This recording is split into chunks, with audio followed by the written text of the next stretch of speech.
Hello दोस्तों, मैं इंद्रेश अपने YouTube channel Indresh GS classes में आप सभी का स्वागत करता हूं। तो दोस्तों, आज हम लोग 2019 का पेपर का क्या करेंगे, प्रीवियस ईयर। बहुत ही इंपॉर्टेंट है, जितना प्रीवियस ईयर करेंगे उतना ही आपका क्या है जो है आप किसी भी ऑनलाइन टेस्ट में देंगे तो उसमें आपका सुधार होता चला जाएगा। तो आप लोग प्रीवियस ईयर 100% लगाया करिए जो है, ठीक है।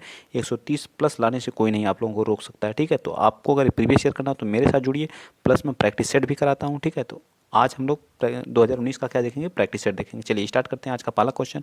पहला क्वेश्चन हम लोग सीडीपी में देखेंगे, ठीक है। सीडीपी का पहला क्वेश्चन, निम्नलिखित कथनों में से कौन सा बुद्धि के बारे में सही है, बताइए। बुद्धि के बारे में कौन सा सही। बुद्धि को मानवीकृत परीक्षणों के प्रयोग से सटीक रूप से मापा एवं निर्धारित किया जा सकता है? बिल्कुल नहीं। किसी भी बुद्धि को मानवकृत परीक्षणों से आप प्रयोग के द्वारा थोड़ी किसी की बुद्धि को आप माप सकते हैं, वो भी सटीक रूप से, ठीक है। तो गलत बात है जी। बुद्धि एक एकात्मक कारक है तथा एक एकाकी विशेष एकात्मक भी होती है। इसके एक कारक भी होते हैं, दो कारक, त्रिकारक भी होते हैं, बहुकारक भी होती है, ठीक है। तो एकात्मक ही नहीं होती है, ठीक। ये भी चीज़ आप लोग याद रखें। बुद्धि बहुआयामी होती है, बिल्कुल सही बात है। इसके कई आयाम होते हैं तथा जटिल योग्यताओं का एक समूह होता है, बिल्कुल सही बात है। डी पार्ट हमारा एकदम राइट आंसर, सी पार्ट एकदम राइट आंसर है, इसको कोई नहीं काट सकता है, ठीक है। तो इस चीज़ को आप लोग याद रखेंगे, बहुआयामी है, इसके कई आयाम है तथा जटिल योग्यताओं का एक क्या होती है, समूह होती है। इस चीज़ को आप लोग याद रखेंगे, ठीक। चलिए नेक्स्ट क्वेश्चन बताइए। क्वेश्चन अगला आप बता दीजिए, क्वेश्चन नंबर 2। बताइए क्या कह रहा है कि रूही रूही एक लड़की है जो हमेशा समस्या के एकाधिक मतलब एक से अधिक समाधानों के बारे में सोचती है। मतलब एक समाधान नहीं, एक से अधिक समाधान के, तो इनमें से काफ़ी समाधान मौलिक होते हैं। रूही किन गुणों का प्रदर्शन करती है? अभिसारी विचारक है, या आत्म केंद्रित विचारक है, या अन्य विचारक है, या सृजनात्मक विचारक है? तो रूही क्या है, रूही के अंदर क्या है, सृजन, अनेक प्रकार के सृजनात्मक तरह तरह के क्या है, एक विचारक है, तरह तरह के उसके अंदर क्या होते हैं, क्रिएटिविटी क्या होती है, क्रिएटिविटी थिंकिंग है, जिसके द्वारा वो कई प्रकार के क्या है, सृजन, उसके अंदर जो है विचार क्या है, सृजन लेते रहते हैं, ठीक है। इस चीज़ को आप लोग याद रखेंगे, ठीक है। चलिए आगे चलते हैं, अगला क्वेश्चन आप बताएं, क्वेश्चन नंबर 3। क्वेश्चन नंबर 3 हमारा क्या कर रहा है, कारक आकलन का प्राथमिक उद्देश्य क्या होना चाहिए? आकलन, किसी किसी बच्चे का जो है प्राथमिक उद्देश्य क्या, आकलन करने का प्राथमिक उद्देश्य क्या? संबंधित अवधारणाओं के बारे में बच्चों की अस्पष्टता तथा भ्रांतियों को समझना। थोड़ा सा बैकग्राउंड में आवाज़ आ रही है तो उसके लिए माफ़ी चाहूँगा, ठीक है। तो आप लोग उस पर मत फोकस करिएगा, ठीक। चलिए, थोड़ा सा बगल में मकान बन रहा है तो इस वजह से आवाज़ आ रही है, ठीक। विद्यार्थियों को प्राप्तांकों के आधार पर उनको नामांकित करना, रिपोर्ट कार्ड में उत्तीर्ण व अनुत्तीर्ण अंकित करना, या विद्यार्थियों के लिए श्रेणी निश्चित करना। बताइए क्या है थर्ड का। तो ये हमारा क्या है, ए पार्ट है। उनकी जो भ्रांतियाँ हैं उनकी भ्रांतियों को समझना तथा जो अवधारणाओं के बारे में बच्चों को एकदम स्पष्ट, कोई अवधारणा है तो उसके बारे में एकदम स्पष्टता के साथ बच्चे को बताना चाहिए। और उनकी जो भी भ्रांतियाँ, उनकी जो भी प्रॉब्लम हो रही है किसी चीज़ को समझने में, तो उनकी भ्रांतियों को दूर करना भी हमारी क्या है, मोस्ट आकलन करने का सबसे प्राथमिक उद्देश्य होता है। इस चीज़ को भी आप लोग याद रखेंगे। चलिए नेक्स्ट चलते हैं, क्वेश्चन आप लोग 4 बताइए क्या कह रहा है। क्वेश्चन नंबर 4 कह रहा है कि एक समावेशी कक्षा में एक शिक्षक को विशिष्ट शैक्षिक योजना को क्या करना चाहिए, कभी कभी तैयार करना चाहिए, कभी कभी तैयार करना चाहिए, सक्रिय रूप से तैयार करना चाहिए? तो सक्रिय रूप हमारा क्या होता है, हमेशा एक्टिव, सॉरी एक्टिव जो होता है वो क्या होता है, हमारा पॉजिटिव वर्ड होता है, ठीक है। तो यहाँ क्या पूछा है, तो पॉजिटिव वर्ड हमारा क्या है, सक्रिय। तो बी पार्ट हमारा क्या आ जाएगा, राइट। हतोत्साहित कभी नहीं करना चाहिए, तैयार नहीं करना चाहिए, कभी कभी तय भी, तो हमारा बी पार्ट क्या आ जाएगा, राइट आंसर हो जाएगा, ठीक है। चलिए, जो मैं टैग पढ़ाया हूँ वो आपके प्लेलिस्ट सीटेट नाम से उस प्लेलिस्ट में बना हुआ, पॉजिटिव नेगेटिव वर्ड जो हमारे होते हैं उनको पढ़ लीजिए, ठीक है। पठन वैफल्य, बच्चों के प्राथमिक लक्षण क्या है? पठन वै, अपसारी चिंतन, पढ़ने में धारा प्रवाहित या धारा प्रवाह, पढ़ने की अक्षमता, एक गति विषयक कार्य को बार बार दोहराना, या न्यून अव अवधान विकार। बताइए कौन सा है पाँचवें का। तो पाँचवें का क्या है, बी है। तो पठन वैफल्य जो होता है वो धारा प्रवाह, पढ़ने की क्या होती है, अक्षमता। जब बच्चा पढ़ने में मतलब असक्षम होता है तो उसे हम कहते हैं पठन विकार, ठीक है। इस चीज़ को भी आप लोग याद रखेंगे। तो बी पार्ट हमारा क्या हो जाएगा, राइट आंसर हो जाएगा। चलिए आइए चलते हैं नेक्स्ट, क्वेश्चन नंबर 6 आप लोग बताइए। क्वेश्चन नंबर 6 हमारा क्या कह रहा है कि शिक्षा का अधिकार अधिनियम जो 2019 हमारा आया था का उल्लेख जो है की गई समावेशी शिक्षा की अवधारणा को जो 6 से 14 वर्ष को बच्चों को अनिवार्य शिक्षा का बात कही थी। हमारा जो है शिक्षा का अधिकार अधिनियम 2019 में आया था और 2010 में क्या हुआ था, लागू हुआ था। इस चीज़ को आप लोग याद रखें। 6 से 14 वर्ष के बच्चों को क्या अनिवार्य और निःशुल्क शिक्षा देना अनिवार्य है, सरकार द्वारा इसको लागू किया गया था। और जो 6 से लेकर के 18 वर्ष तक जो विकलांग बच्चे रहते हैं उनके लिए अनिवार्य था, ठीक है। तो बताइए अधिकार क्या कर रहा है, अशक्त बच्चों के प्रति ये सहानुभूति अभिवृद्धि करता है, या फिर अधिकार आधारित मानवतावादी परिप्रेक्ष्य, बिल्कुल सही बात है। तो ये अधिकार आधारित मानवतावादी परिप्रेक्ष्य ये हमारा लास्ट वाला क्या, अशक्त बच्चों को मुख्य धारा में शामिल करना, ये भी गलत बात है। व्यवहारवादी, ये भी गलत बात है। और ये सहानुभूति वाला, किसी के प्रति सहानुभूति, ये भी गलत बात है। ठीक है, आइए चलते हैं नेक्स्ट। अगला क्वेश्चन आप लोगों के सामने है, थोड़ा सा छोटा कर देता हूँ ताकि चारों ऑप्शन आपको विजिबल हो। ठीक है, चलिए। तो क्या कर रहा है कि शिक्षण अधिगम प्रक्रिया में वंचित समूह से संबंधित विद्यार्थियों के द्वारा सहभागिता कम होने की स्थिति में एक शिक्षक को क्या करना चाहिए, बताइए। इस स्थिति को जैसी है स्वीकार कर लेना चाहिए, इन विद्यार्थियों से अपनी अपेक्षाओं को कम करना चाहिए, या फिर जो है अपनी शिक्षा सीख के अगर अपनी शिक्षण पद्धति पर विचार करना चाहिए तथा बच्चों की सहभागिता में सुधार करने के लिए नए तरीके ढूंढने चाहिए, बच्चों को विद्यालय छोड़ने के लिए कहना चाहिए। तो डी पार्ट तो बिल्कुल ही गलत है। ठीक है, डी पार्ट हमारा क्या एकदम 100%। तो सी पार्ट, उनकी सहभागिता में सुधार करने के लिए नए तरीकों को ढूंढना चाहिए, ये हमारा क्या है, राइट आंसर है। ठीक है, इस चीज़ को आप लोग याद रखिएगा। चलिए आगे चलते हैं नेक्स्ट। अगला क्वेश्चन आप लोग 8 बताइए। क्वेश्चन नंबर 8वां क्या कह रहा है, अनेक घटनाओं के बारे में बच्चों के द्वारा बनाए गए सहजानुभूत सिद्धांतों के संदर्भ में एक शिक्षिका को क्या करना चाहिए, बताइए। क्वेश्चन नंबर 8 क्या कर रहा है, शिक्षिका को क्या करना चाहिए, बच्चों को दंडित करना चाहिए। हमेशा दंडित करना क्या एक नेगेटिव वर्ड है, तो गलत हो गया। जो बार बार याद करने के लिए बल देना चाहिए, दोहराना या अभ्यास कराना, ये सब हमारे क्या नेगेटिव टैग हैं। तो इस चीज़ को मैं बताया हूँ, वीडियो बनाया हूँ। अगर आप लोग सिर्फ पॉजिटिव नेगेटिव वर्ड याद कर लेंगे, उससे कम से कम 20 क्वेश्चन आपके हो जाएंगे 100%। ठीक है, और ये हमारा प्रतिकूल प्रमाण एवं उदाहरणों को प्रस्तुत करके बच्चों के इन सिद्धांतों को चुनौती देनी चाहिए, बिल्कुल राइट आंसर है। ठीक, किसी के साथ अनदेखा करना ये भी गलत बात है। ठीक है, तो हमारा सी पार्ट क्या हो जाएगा, राइट हो जाएगा, 8वें का सी पार्ट। ठीक है, प्रतिकूल प्रमाण एवं उदाहरण को प्रस्तुत करके बच्चों को इन सिद्धांतों को चुनौती देना चाहिए, ये सबसे राइट आंसर है। ठीक है, आइए चलते हैं आगे। क्वेश्चन नंबर जो छात्र केंद्रित शिक्षा शास्त्र की क्या विशेषता, हमेशा जो है जो शिक्षा होनी चाहिए वो हमेशा छात्र केंद्रित होनी चाहिए, ना कि अध्यापक केंद्रित या कक्षा केंद्रित होनी चाहिए। ठीक है, बच्चों के अनुभवों को प्रमुखता देनी चाहिए, यंत्रवत याद करना चाहिए, या फिर योग्यता के आधार पर विद्यार्थियों को नामांकित करना चाहिए, बिल्कुल गलत। वर्गीकरण करना चाहिए, वर्गीकरण शब्द भी हमारा क्या होता है, नेगेटिव टैग होता है। ठीक, केवल शब्द भी हमारा क्या होता है, नेगेटिव होता है। ठीक, तो 2 यहीं से कट गए। यंत्र का जहाँ यूज होगा वो भी हमारा नेगेटिव होगा। तो बच्चों के अनुभवों को क्या हमेशा प्रायिकता देनी चाहिए, यही हमारी क्या छात्र केंद्रित या बाल केंद्रित शिक्षा कहलाती है। आइए चलते हैं आगे। अगला क्वेश्चन आप लोगों का 10 है, बताइए। संवेग एवं संज्ञान एक दूसरे के क्या है, संवेग और संज्ञान एक दूसरे के क्या हैं, तो संवेग और संज्ञान एक दूसरे में क्या है, सन्निहित हैं, एक दूसरे में क्या है, सन्निहित हैं। ठीक है, सम्मिलित हैं, इस चीज़ को आप लोग याद रखिएगा। चलिए 11 बताइए। जो संरचनावादी ढांचे में अधिगम प्राथमिक रूप से क्या होता है, प्रबलन पर केंद्रित रहता है। मतलब संरचना स्ट्रक्चरवादी जो ढांचे होते हैं उसमें अधिगम जो होता है प्राथमिक रूप से प्रबलन पर केंद्रित होता है, अनुबंधन द्वारा अर्जित है, अवबोधन की प्रक्रिया पर केंद्रित है, यंत्रवत याद करने की पर आधारित है। तो यंत्रवत बिल्कुल गलत बात है। ठीक है, 11th वाले में। और आगे क्या है, तो अवबोधन की प्रक्रिया पर क्या है, केंद्रित है, अवबोधन की प्रक्रिया पर क्या है, केंद्रित है। तो सी पार्ट हमारा राइट। चलिए 12th बताइए।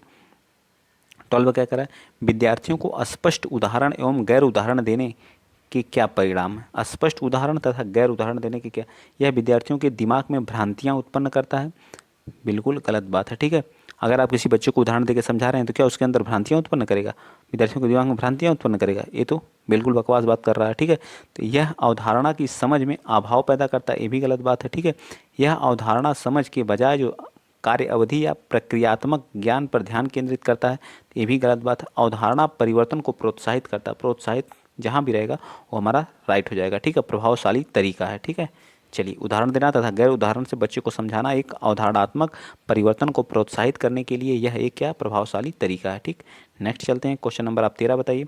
बच्चों को अधिगम, जो बच्चे होते हैं उनको अधिगम गतिविधियों में भागीदारी करने के लिए लगातार पुरस्कार देना व दंड का प्रयोग करने से क्या प्रभाव पड़ता है। तो नेगेटिव क्वेश्चन पूछा है। ठीक है, दंड, ठीक है, तो हमेशा उसका पॉजिटिव आंसर देना हमको। क्या प्रभाव पड़ेगा, तो आंतरिक अप्रेरणा बढ़ती है। क्या, अगर आप किसी बच्चे को पीटेंगे मारेंगे तो उससे आंतरिक प्रेरणा बढ़ेगी, बिल्कुल गलत बात है। यह बच्चे को प्रदर्शन आधारित लक्ष्यों के बजाय निपुणता पर ध्यान केंद्रित करने को प्रोत्साहित करेगा, बिल्कुल गलत बात है। अधिगम में बच्चे को स्वाभाविक अभिरुचि तथा जिज्ञासा को कम करेगा। ठीक है, अधिगम मतलब सीखने में बच्चे की जो स्वाभाविक अभिभाषा है उसमें क्या अभिरुचि और जिज्ञासा को उसके क्या करेगा, कम करेगा हमेशा। तो यही हमारा क्या है राइट आंसर। किसी बच्चे को आप दंड दे रहे हैं तो हमेशा क्या करेगा, उसको क्या करेगा, उसकी अभिरुचि और जिज्ञासा को क्या करेगा, कम करेगा। ठीक, आइए चलते हैं नेक्स्ट अगला क्वेश्चन, क्वेश्चन नंबर 14 बताइए आप लोग।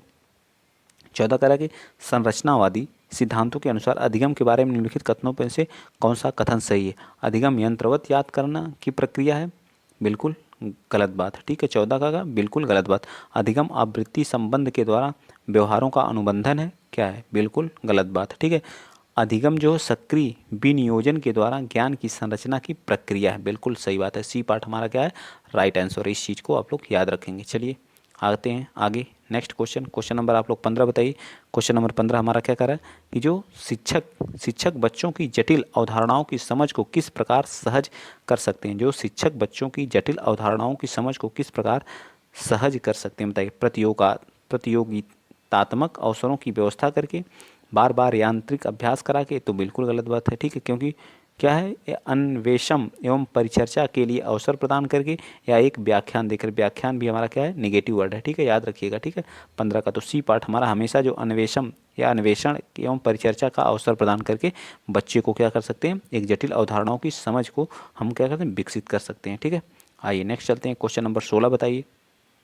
कह रहा है एक प्राथमिक विद्यालय मतलब प्राइमरी लेवल का बच्चा जो है, विद्यालय की अध्यापिका बच्चों को एक प्रभावशाली समस्या समाधानकर्ता बनाने के लिए किस प्रकार से प्रोत्साहित कर सकती है।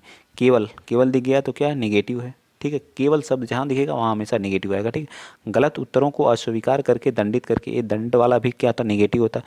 प्रोत्साहन शब्द दिखे, बच्चों को सहानुभूत अनुमान लगाने के लिए प्रोत्साहित करके तथा उसी पर आधारित विचार एवं मंथन करके, ये बिल्कुल सही। पुरस्कार भी हमारा क्या होता है, हमेशा नेगेटिव होता है। तो हमारा सी पार्ट क्या आ जाएगा, राइट आ जाएगा। कितना आसान क्वेश्चन है। ठीक है, आप बस पढ़िए, सभी क्वेश्चन आपके सही होते चले जाएंगे। ऐसे ही क्वेश्चन पूछते हैं जो निम्नलिखित में, ये मोस्ट इंपॉर्टेंट क्वेश्चन, ऐसे क्वेश्चन पूछने की प्रबल संभावना है जो। ठीक है, तो याद रखिएगा। निम्नलिखित में से कौन सी प्रथाएं सार्थक अधिगम को बढ़ावा देती हैं, बताइए। शारीरिक दंड देता है, क्या देता है, 17 का शारीरिक दंड देता है। सहयोगात्मक अधिगम पर्यावरण देता है, जहाँ दंड की भावना रहेगी वहाँ तो गलत ही रहेगा।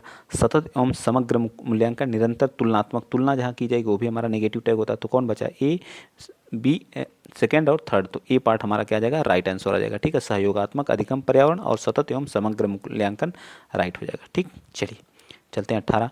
जो लोग पहली बार चैनल पे विजिट कर रहे हैं, आप लोगों का जिस तरह से सपोर्ट इस समय मिल रहा है, इसी तरह से अगर सपोर्ट बनाए रखेंगे तो सारी चीज़ें हम लोग रिवीजन कर लेंगे। फिर उसके बाद दे दना दन दन स्टार्ट करेंगे हम लोग मैराथन धमाकेदार। ठीक है, बस आप लोग सपोर्ट बनाए रखिए जो। ठीक, आप लोगों का 20 या 22 जो दिसंबर से एग्ज़ाम स्टार्ट हो जाएंगे। तो इस चीज़ को आप लोग 28 से शायद संशोधन की डेट आ गई, जो लोग गलती से फॉर्म में गलती उलती कर दिए हैं तो उसको सही कर लीजिएगा। ठीक है, चलिए आइए चलते हैं नेक्स्ट अगला क्वेश्चन, क्वेश्चन नंबर 18 बताइए। निम्नलिखित में से कौन सा विकास का सिद्धांत नहीं है। ठीक है, विकास का सिद्धांत नहीं है। विकास क्या परिवर्त्य होता है, परिवर्तनीय होता है। विकास क्या परिवर्तनीय होता है, बिल्कुल गलत।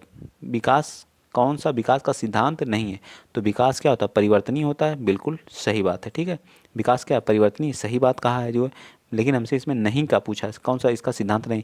विकास आनुवंशिक एवं पर्यावरण दोनों को क्या करता है, प्रभावित करता है, बिल्कुल सही बात है। विकास सार्वभौमिक एवं सांस्कृतिक संदर्भों को इससे प्रभावित करता है, इसमें लिखा नहीं। तो ऑप्शन के हिसाब से हमें नहीं पूछा, तो यही हमारा क्या हो जाएगा, राइट हो जाएगा। विकास जीवन पर्यंत चलता है, बिल्कुल सही बात है। ये हमारे यहाँ सिद्धांत हैं, 3 सिद्धांत, चारों सिद्धांत को आप यहाँ याद भी कर सकते हैं। विकास क्या होता है, ऑप्शन तो ये सही है। विकास क्या होता है, परिवर्त्य होता है, तो मतलब परिवर्तनीय होता है। विकास जो आनुवंशिक एवं पर्यावरण दोनों से प्रभावित होता है, ये भी बात सही है। विकास सार्वभौमिक तथा सांस्कृतिक संदर्भों से प्रभावित होता है या कि नहीं होता है। ठीक है, तो प्रभावित होता है, ये बिल्कुल सही बात कहा है। और विकास जीवन पर्यंत चलता है। ठीक है, एक बार स्टार्ट हो जाता है विकास तो कंटिन्यू चलता रहता है। चलिए क्वेश्चन नंबर 19 बता दीजिए।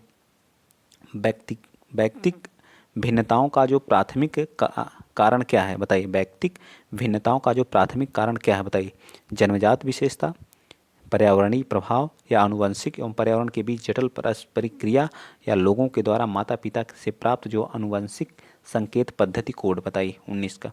तो 19 का क्या जाएगा, सी जो आनुवंशिक व्यक्तिक भिन्नताएं जो थे आनुवंशिक एवं पर्यावरण के बीच जटिल जो पारस्परिक क्रिया है उसके कारण होती है। ठीक है, चलिए क्वेश्चन नंबर 20 भी बता दीजिए यहीं पे। निम्नलिखित में से कौन सा जो है द्वितीयक सामाजिकरण एजेंसी का उदाहरण है। द्वितीयक सामाजिकरण का एजेंसी कौन, विद्यालय एवं मीडिया, परिवार एवं मीडिया, मीडिया एवं पास पड़ोस, परिवार एवं पास पड़ोस। मतलब द्वितीयक की बात किया, प्राथमिक की नहीं किया है। तो 20 का हमारा भी विद्यालय एवं मीडिया प्राथमिक क्या होता है, परिवार एवं पास पड़ोस होता है हमारा प्राथमिक। ठीक है, चलिए नेक्स्ट चलते हैं। अगला क्वेश्चन, क्वेश्चन आप 21 बताइए। करा कि निम्नलिखित अवधि में से किसमें जो है शारीरिक बुद्धि एवं विकास तीव्र गति से घटित घटित होता है।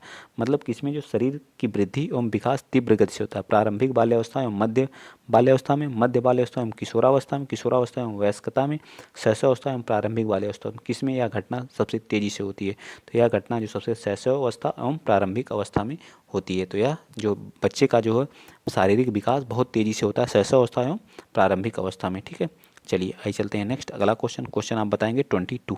बताइए निम्नलिखित में से कौन सी लॉरेंस कोहलबर्ग के द्वारा जो है प्रस्तावित नैतिक विकास का जो है मॉडल कौन दिया था। तो याद रखिएगा कोहलबर्ग जी ने दिया था। ठीक है, तो सामाजिक अनुबंधन अभिन्यास, मूर्त संक्रियात्मक अवस्था, उद्योग बनाम अधीनता अवस्था या प्रक्षुब्ध अवस्था।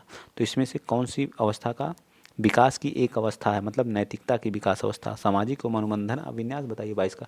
तो यही हमारा सामाजिक एवं अनुबंधन क्या है, अनुबंधन अभिन्यास हमारा क्या है, राइट आंसर है। चलिए आगे चलते हैं। अगला 23 बता दीजिए।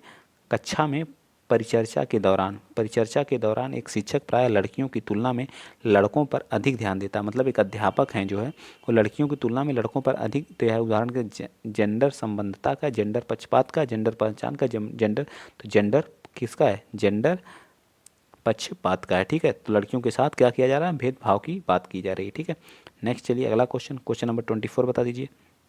बच्चों में जेंडर रूढ़िवादिता एवं जेंडर भूमिका अनुरूपता को कम करने के लिए निम्नलिखित में से कौन सी पद्धति प्रभावशाली है। बताइए जेंडर विशिष्ट भूमिकाओं को महत्व देना, जेंडर पृथक खेल समूह बनाना, जेंडर पृथक बैठने की व्यवस्था करना, जेंडर पक्षपात के बारे में परिचर्चा करना। कौन सी सबसे पद्धति प्रभावशाली है बताइए 24 का। तो सबसे प्रभावशाली है जेंडर, जो पक्षपात है, लड़कियों के साथ भेदभाव किया जाता है, इन सब चीज़ों पे हमेशा एक ग्रुप बना करके बच्चों के बारे में क्या परिचर्चा कराना मोस्ट इम्पॉर्टेंट टॉपिक है। ठीक है, याद रखिएगा। चलिए आगे चलते हैं। नेक्स्ट क्वेश्चन नंबर 25 बताइए। निम्नलिखित में से किस मनोवैज्ञानिक ने बच्चों को ज्ञान के सक्रिय जिज्ञासु के रूप में देखते हुए उनके चिंतन पर सामाजिक एवं सांस्कृतिक विषय वस्तुओं को प्रभाव को महत्व दिया है। लेवाइगोत्स्की जी ने सांस्कृतिक एवं सामाजिक, जहाँ भी मिलेगा वो हमेशा कौन आएंगे, लेवाइगोत्स्की जी। ठीक है, लेवाइगोत्स्की जी। ठीक है, याद रहेगा ना। चलिए कोहलबर्ग जी नैतिकता का, ठीक है, कोहलबर्ग जी नैतिकता का दिए थे, और जीन पियाजे इन्होंने 4 अवस्थाओं को बताया था। ठीक है, 0 से 2, 2 से 7, 7 से 11, 11 से ऊपर जो हमारी कहलाती औपचारिक अवस्था। ठीक है, याद रहेगा ना। चलिए नेक्स्ट चलते हैं। अगला क्वेश्चन, क्वेश्चन नंबर 26 बताइए। भाषा के अर्जन एवं विकास के लिए अधिक या सर्वाधिक संवेदनशील अवधि कौन सी है। मतलब भाषा अर्जन एवं विकास के लिए सर्वाधिक संवेदनशील अवधि कौन सी, प्रारंभिक बाल्यावस्था, मध्य बाल्यावस्था, किशोरावस्था। 26 का तो सबसे प्रारंभिक तो बाल्यावस्था है। ठीक है, अर्जन, भाषा अर्जन बच्चा कहाँ से करता है, प्रारंभिक बाल्यावस्था से तो ही तो करता है। ठीक है, चलिए नेक्स्ट बताइए 27। जो लोग पहली बार चैनल पे विजिट कर रहे हैं प्लीज़ शेयर कर दीजिए, चैनल को सब्सक्राइब कर दीजिए। आप लोगों का यही प्यार और सम्मान हमें अच्छा से अच्छा कंटेंट लाने के लिए प्रोत्साहित करता है। तो प्लीज़ ज़्यादा से ज़्यादा सपोर्ट करिए, चैनल को सब्सक्राइब करिए। ठीक, चलिए क्वेश्चन नंबर 27 बताइए। बच्चों को संकेत देना तथा आवश्यकता पड़ने पर सहयोग प्रदान करना निम्नलिखित में से किसका उदाहरण है। बताइए 27 का। तो 27 का हमारा क्या आ जाएगा, सी पार्ट हमारा क्या हो जाएगा, पाड़, मतलब ढांचे का है, ढांचा। ठीक है, संकेत देना तथा आवश्यकता पढ़ने पर सहयोग प्रदान करना हमारा के ढांचे का है। ठीक है, याद रहेगा ना। चलिए नेक्स्ट चलते हैं। अगला क्वेश्चन आप बता दीजिए, क्वेश्चन नंबर 28 बताइए। निम्नलिखित व्यवहारों में कौन सा जीन पियाजे द्वारा प्रस्तावित या मूर्त संक्रियात्मक अवस्था को विशेषित करता है। बताइए कौन मूर्त संक्रियात्मक जीन पियाजे, कौन सी जीन पियाजे जो मूर्त का मतलब है जो सामने प्रत्यक्ष रूप से हो। तो क्या है, प्रतीकात्मक खेल विचारों को अनुक्रमणीयता या आस्तिक अनुकरण जो पदार्थ अस्थायित्व हो, संरक्षण, कक्षा समावेशन या परिकल्पित निगमनात्मक, निगमन का मतलब होता है नियम। फिर हम क्या करेंगे, उदाहरण देके बच्चे को समझाएंगे। ठीक है, ये या फिर कुछ और। बताइए 28 का। तो 28 का हमारा क्या, संरक्षण एवं कक्षा समावेशन जो हमारा मूर्त संक्रियात्मक अवस्था की क्या है, विशेषता है, याद रखिएगा। चलिए 29 बताइए। कक्षा में बच्चों को संज्ञानात्मक विकास के संदर्भ में निम्नलिखित में से जीन पियाजे की संरचना है। बताइए अवलोकन अधिगम है, अनुबंधन है, प्रबलन है या स्कीमा है। तो स्कीमा है, क्या है, बच्चों के जो संज्ञानात्मक विकास के संदर्भ में जिन पियाजे की संरचना के स्कीमा पर आधारित थे। बच्चा क्या करता है, आत्मा अपनी स्कीमा बना लेता है उस चीज़ की। ठीक है, चलिए आज का लास्ट क्वेश्चन आप लोग बता दीजिए 30। ठीक है, जिग सा पहेली को करते समय 5 वर्ष की नजमा स्वयं से कहती है कि नीला टुकड़ा कहाँ है, नहीं यह वाला नहीं, गाढ़े रंग वाला जिससे यह जूता पूरा बन जाएगा। इस प्रकार की वार्ता को वाइगोत्स्की किस तरह संबोधित करते हैं? जोर से बोलना। आत्म केंद्रित वार्ता या व्यक्तिगत वार्ता या पाड़ वार्ता? स्वयं से कहती तो ये क्या व्यक्तिगत वार्ता ही तो होगी। स्वयं से कह रही तो क्या, देखिए यहाँ कह रही स्वयं से नजमा कहती है। ठीक है, तो यह क्या है व्यक्तिगत वार्ता है। यह कौन, वाइगोत्स्की जो द्वारा जो संबोधित है। ठीक है, तो आज के लिए इतना ही। वीडियो आप लोग बताइएगा 30 में से आपके कितने सही हैं। अगर आप लोग 30 में से 25 हैं जो है, या 25 जिनके सही उन्होंने बहुत बेटर है। आप लोग और अच्छा करेंगे, जुड़े रहेंगे तो आप लोग 30 में से 28-29 करके आएंगे। इसमें कोई रोक नहीं सकता, 28-29 करके आएंगे। बस मेरे साथ आप लोग लगे रहिएगा। आपको हिंदी की भी वीडियो प्रोवाइड की जाती है, इन्वायरमेंट की भी, मैथ का भी जो है, सारी चीज़ें, बस संस्कृत को छोड़ करके। ठीक है, और साइंस का जो सेकंड पेपर हमारा होता है, साइंस का भी और मैथ का भी प्रोवाइड की जाती है। तो आज के लिए इतना ही। वीडियो अच्छा लगा तो ज़्यादा से ज़्यादा शेयर कर दीजिए, चैनल को सब्सक्राइब करिए। जय हिंद, जय भारत।